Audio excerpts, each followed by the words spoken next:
Magandang araw po. Pag-asa Weather Update. Alamin ang lagay ng panahon ngayong araw na Linggo, October 8, 2023. At latest update sa low pressure area na binabantayan sa labas ng Philippine Area of Responsibility.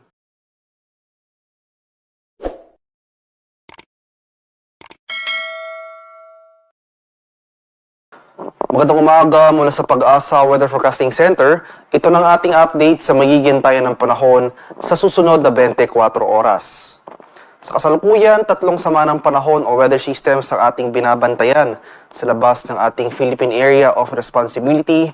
Una, patuloy natin minomonitor itong si Bagyong Koinu na dating si Jenny.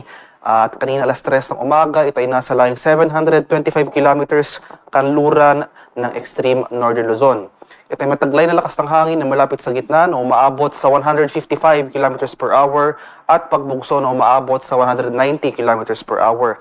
Halos hindi gumagalaw or almost stationary itong si Typhoon Koinu at wala naman na itong direktang epekto sa anumang bahagi ng ating bansa. Pangalawa, itong si Bagyong Bulaven, isa itong tropical storm at international name niya Bulaven, nasa labas rin ng ating PAR. At kaninang 3 AM, ito ay nasa layong mahigit 3,000 km silangan ng Visayas. At ito ay may taglay na lakas ng hangin na malapit sa gitna na umaabot sa 65 km per hour at pagbugso na umaabot sa 80 km per hour.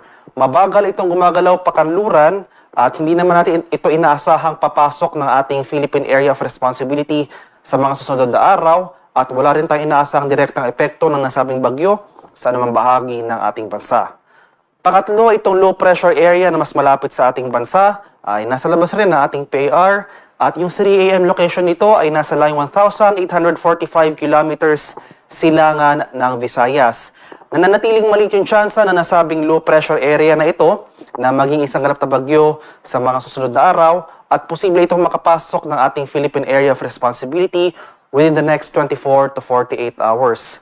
At sa ngayon ay wala rin itong direktang epekto sa anumang bahagi ng ating bansa. Kaya naman makikita natin dito sa ating latest satellite images na maninipis na kaulapan lamang ang umaabot sa ating kapuluan. Patuloy ang pag-iral ng southwest monsoon o hanging habagat sa kanlurang bahagi ng Hilaga at gitnang Luzon. Kaya for the next 24 hours, Metro Manila and the rest of the country, makakaranas tayo ng pangkalahatang maaliwalas sa panahon, maliban na lamang sa mga tsansa ng isolated rain showers or localized thunderstorms. At para naman sa magiging lagay na ating panahon ngayong araw dito sa Luzon, Metro Manila at sa malaking bahagi pa ng Luzon, makakaranas tayo ng generally fair weather conditions, mainit at maalinsangan ngayong umaga hanggang sa tanghali, pagsapit ng hapon hanggang sa gabi, asahan natin yung mga tsansa ng panandaliang buhos ng ulan na dulot ng localized thunderstorms. Agwat ang temperatura sa lawag ngayong araw, posibleng maglaro mula 24 to 32 degrees Celsius.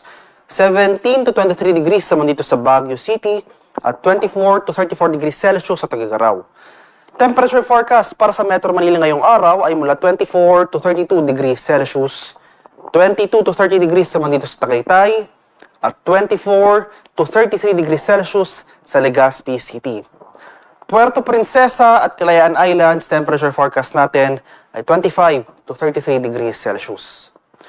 Sa bahagi naman ng Visayas at Mindanao ay generally maaliwalas sa panahon rin na ating inaasahan.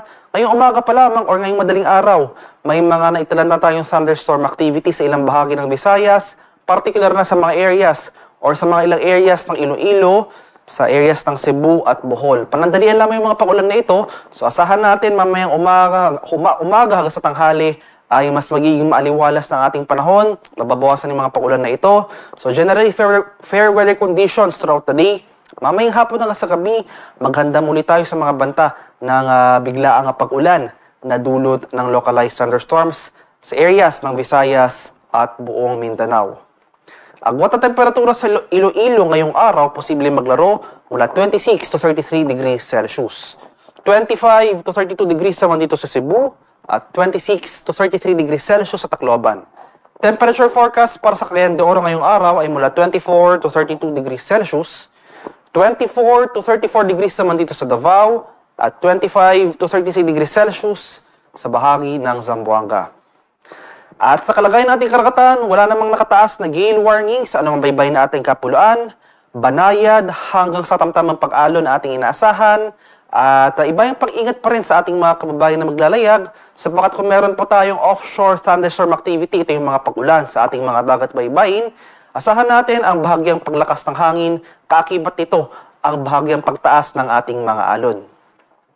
At para naman sa ating 3-day extended weather outlook sa mga piling syudad ng ating bansa, bukas, araw ng Lunes, buong Pilipinas. So sa mga areas ng Metro Manila, Baguio, Legazpi, Metro Cebu at Metro Davao, magpapatuloy itong generally maaliwalas na panahon. Ay may tsansa pa rin tayo ng mga pulong-pulong pag-ulan na may pagkulog at pagkilat na dulot ng localized thunderstorms. Ngunit pagsapit ng Martes at Miyerkules, dahil nga inaasahan natin ang bahagyang paglapit nitong low pressure area sa labas ng ating PAR sa ating bansa, itong trough extension ng nasabing sama ng panahon, posibleng magdulot ng mga kalat-kalat na pag-ulan, pakulog at pagkilat sa silangang bahagi ng ating bansa, particular na sa mga areas ng Southern Luzon at ilang areas rin ng Visayas o sa mga syudad ng Legazpi at Metro Cebu, posible tayong makaranas ng mataas na tsansa ng pag-ulan sa mga araw ng Martes at Miyerkules. Kaya sa mga nabanggit na lugar, maghanda tayo sa mga banta ng biglang pagbaha at pagguho ng lupa at patuloy na rin tayo mag-monitor ng mga updates sa pinapalabas ng Pag-asa ukol sa sama ng panahon na ito. Agwat at temperatura sa Metro Manila sa susunod na 3 araw, posibleng maglaro mula 24 to 32 degrees Celsius. 17 to 23 degrees naman dito sa Baguio City at 24 to 33 degrees Celsius sa Legazpi City.